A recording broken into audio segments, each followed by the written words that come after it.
ಎಲ್ಲ ಕನ್ನಡಿಗರಿಗೂ ನಮಸ್ಕಾರ. ನೋಡಿ ಸ್ನೇಹಿತರೆ, ಅರ್ಥ ಮಾಡ್ಕೊಳ್ಳಿ. ನಮ್ಮ ಕೂಲಿ ಕಾರ್ಮಿಕರ ಪರ, ಬಡವರ ಪರ, ಚಾಲಕರ ಪರ, ನೊಂದವರ ಪರ ಯಾರೂ ಇಲ್ಲ.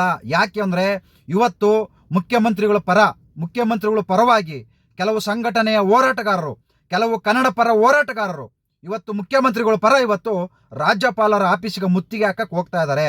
ಇವತ್ತು ಕನ್ನಡ ಪರ ಬರಲಿಲ್ಲ.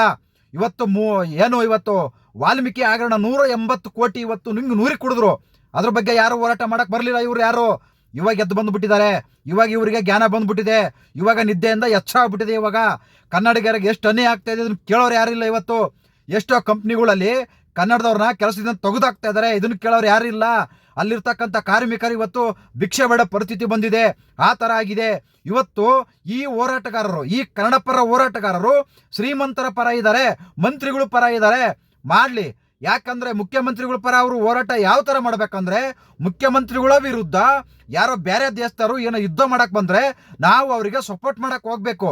ಇಲ್ಲಿ ಯಾವ ದೇಶದವರು ಯುದ್ಧ ಮಾಡಕ್ ಬಂದಿಲ್ಲ, ಬೇರೆ ಯಾವ ರಾಜ್ಯದವರು ಯುದ್ಧ ಮಾಡಕ್ ಬಂದಿಲ್ಲ. ಏನಿವತ್ತು ಆ ಮೂಢ ಹಗರಣ ಇದೆ, ಅದು ಕಾನೂನು ಪ್ರಕಾರ ಅವರು ಕೋರ್ಟ್ ತೀರ್ಮಾನ ಮಾಡುತ್ತೆ. ನಿಮಗೆ ಯಾಕಷ್ಟು ಅರ್ಜೆಂಟು? ಕಾನೂನು ಇಲ್ವಂಗಾರೆ, ಕೋರ್ಟ್ ಇಲ್ವಾ, ಭಯನ? ಹಂಗಾದ್ರೆ ಇವತ್ತು ತಪ್ಪು ಮಾಡದೇ ಇದ್ದರೆ, ತಪ್ಪು ಮಾಡಿಲ್ಲ ಅಂದ್ರೆ ಯಾಕೆ ಎದುರ್ಕೋಬೇಕು? ಕಾನೂನು ಪ್ರಕಾರ ಎದುರಿಸ್ಕೊಳ್ಳಿ, ಕಾನೂನು ಪ್ರಕಾರ ಗೆಲ್ಲಿ. ಇವತ್ತು ಕನ್ನಡ ಪರ ಹೋರಾಟಗಾರರು ಯಡಿಯೂರಪ್ಪನವ್ರು ಜೈಲಿಗೆ ಹೋದಾಗ ಅವಾಗ ಯಾರು ಹೋರಾಟ ಮಾಡಕ್ ಬರಲಿಲ್ಲ.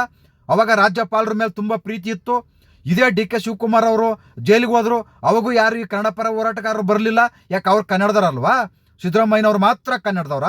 ಈಗಿನ ಮುಖ್ಯಮಂತ್ರಿಗಳು ಮಾತ್ರ ಕನ್ನಡದವ್ರು? ಹಂಗಾರೆ ಅವಾಗ ಯಾಕೆಲ್ಲ ನೀವು ಬರಲಿಲ್ಲ? ಅವಾಗೆಲ್ಲ ರಾಜ್ಯಪಾಲರು ತುಂಬ ಒಳ್ಳೆ ಕೆಲಸ ಮಾಡ್ತಿದ್ರ? ಈಗಿನ ರಾಜ್ಯಪಾಲರು ಮಾತ್ರ ಕಡದ ಕೆಲಸ ಮಾಡ್ತಾ ಇದಾರ? ಸಂವಿಧಾನದಲ್ಲಿ ಡಾಕ್ಟರ್ BR ಬಾಬಾ ಸಾಹೇಬ್ ಅಂಬೇಡ್ಕರ್ ಅವರು ಬರೆದಿರ್ತಕ್ಕಂಥ ಸಂವಿಧಾನದಲ್ಲಿ ರಾಷ್ಟ್ರಪತಿಗಳನ್ನ, ರಾಜ್ಯಪಾಲರನ್ನ ಪ್ರಶ್ನೆ ಮಾಡಂಗಿಲ್ಲ ಅಂತ ಬರೆದಿದ್ದಾರೆ. ಆದರೂ ಕೂಡ ನೀವತ್ತು ಕೆಲವು ಅವಿವೇಕಿ ಶಾಸಕರುಗಳು, ಮಂತ್ರಿಗಳು ರಾಜ್ಯಪಾಲರಿಗೆ ಕೆಟ್ಟ ಭಾಷೆಯಲ್ಲಿ ಏಕವಚನದಲ್ಲಿ ಮಾತಾಡ್ತಾ ಇದ್ದಾರೆ. ಇವರು ಅಯೋಗ್ಯರು, ಸರಿಯಾದ ರೀತಿಯಲ್ಲಿ ಸಂವಿಧಾನ ಓದಿಲ್ಲ. ಬಾಬಾ ಸಾಹೇಬ್ ಬರೆದಿರ್ತಕ್ಕಂಥ ಡಾಕ್ಟರ್ BR ಅಂಬೇಡ್ಕರ್ ಅವರು ಬರೆದಿರ್ತಕ್ಕಂಥ ಸಂವಿಧಾನ, ಅವ್ರ ಭಾಷಣಗಳನ್ನು ಇವರು ಶಾಸಕರುಗಳು ಯಾರು ಓದಿಲ್ಲ. ಅದಕ್ಕೋಸ್ಕರ ಇವತ್ತು ರಾಜ್ಯಪಾಲರ ವಿರುದ್ಧ ಏಕವಚನದಲ್ಲಿ ಮಾತಾಡ್ತಾ ಇದ್ದಾರೆ. ನಿಜವಾಗ್ಲೂ ನೀವು ಕನ್ನಡ ಪರ ಹೋರಾಟಗಾರರು ಬಡವರ ಪರ ಇದ್ರೆ ನೀವು ಇವತ್ತು ವಾಲ್ಮೀಕಿ ಏನು ಸಂಘದವ್ರ ಒಬ್ಬರು ಆಫೀಸರು ಅವ್ರು ಸತ್ತೋದ್ರು, ಆತ್ಮಹತ್ಯೆ ಮಾಡ್ಕೊಂಡ್ರು, ಅವ್ರ ಪರ ಬರಲೇ ಇಲ್ಲ ನೀವು. ಆಮೇಲೆ ಇನ್ನೊಬ್ಬರು ಆಫೀಸರ್ ಸತ್ತೋದ್ರು, ಅವ್ರ ಪರ ಬರಲೇ ಇಲ್ಲ ನೀವು. ಮತ್ತೆ ಯಾರ ಪರ ಇದ್ರು ನೀವು? ಇವತ್ತು ಕನ್ನಡಕ್ಕೆ ಎಷ್ಟು ಅನ್ಯಾಯ ಆಗ್ತಾ ಇದೆ. ಸರ್ಕಾರಿ ಶಾಲೆಗಳು ಅವ್ರ ಪರ ಹೋರಾಟ ಮಾಡಕ್ ಬರಲಿಲ್ಲ. ಇವತ್ತು ಹಳ್ಳಿಲಿ ಸರಿಯಾದ ರೀತಿಯಲ್ಲಿ ಬಸ್ಗಳು ಬರ್ತಾ ಇಲ್ಲ ಮಕ್ಕಳಿಗೆ ಹೋಗಕ್ಕೆ, ಇದ್ರ ಪರ ಹೋರಾಟ ಮಾಡಕ್ ಬರ್ತಾ ಇಲ್ಲ. ಇವತ್ತು ಏನೋ ಮುಖ್ಯಮಂತ್ರಿಗಳೇ ಬಹಳ ಅನ್ಯಾಯ ಆಗ್ಬಿಟ್ಟುತ್ತೆ, ಅವ್ರ ಮೇಲೆ ಯಾರೋ ಯುದ್ಧ ಆಡಕ್ ಬಂದುಬಿಡುತ್ತೆ ಅನ್ನೋ ಥರ ನೀವೆಲ್ಲ ಇವತ್ತು 11 ಗಂಟೆಗೆ ಹೋರಾಟ ಮಾಡಕ್ ಹೋಗ್ತಾ ಇದ್ರಲ್ಲ. ಯಾವ ನೈತಿಕತೆ ಇದೆ ನಿಮಗೆ ಹೋರಾಟ ಮಾಡಕ್ ಹೋಗಕ್ಕೆ? ಸಂಘಗಳು ಕಟ್ಕೊಂಡು ಸರ್ಕಾರದ ಪರ ಹೋರಾಟ ಮಾಡಕ್ ಹೋಗ್ತಾ ಇದ್ದೀರಾ?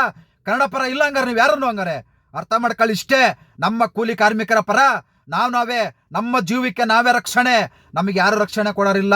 ಇವತ್ತು ಲಾಯರ್ಗಳಾಗಿರ್ಬೋದು, ಪೊಲೀಸ್ಗಳಾಗಿರ್ಬೋದು, ಸಂಘಟನೆ ಆಗಿರ್ಬೋದು, ಇವರೆಲ್ಲ ಇರೋದು ಶ್ರೀಮಂತರ ಪರ. ಎಲ್ಲರೂ ಬಡವರು ಅರ್ಥ ಮಾಡ್ಕೊಳ್ಳಿ. ಅವರು ಕೊಡುವ ಏನು ರಾಜಕೀಯ ನಾಯಕರು ಕೊಡುವ ಎಂಜಲು ಕಾಸಿಗೆ ಎಲ್ಲಿವರೆಗೂ ಓಟ್ ಹಾಕ್ತಿರೋ ನಮಗೆ ರಕ್ಷಣೆ ಯಾರು ಕೊಡುವುದಿಲ್ಲ. ನಮ್ಮ ರಕ್ಷಣೆ ನಾವೇ ಇವತ್ತು ಪಡ್ಕೋಬೇಕಾಗಿದೆ. ಅರ್ಥ ಮಾಡ್ಕೊಳ್ಳಿ. ಸಂಘಟನೆಯವರು, ಪೊಲೀಸರು, ರಾಜಕಾರಣಿಗಳು ಎಲ್ಲರೂ ಶ್ರೀಮಂತರ ಪರ ಮಾತ್ರ ಇದ್ದಾರೆ. ಎಲ್ಲರಿಗೂ ಒಳ್ಳೇದಾಗಲಿ. ನಮಸ್ಕಾರ. ಬದಲಾವಣೆ ಆಗಿ ಅಂತ ಪ್ರತಿಯೊಬ್ಬ ಕನ್ನಡಿಗನು ಕೇಳ್ಕೊಂತ ಇದೀನಿ. ಜೈ ಹಿಂದ್, ಜೈ ಕರ್ನಾಟಕ ಮಾತೆ.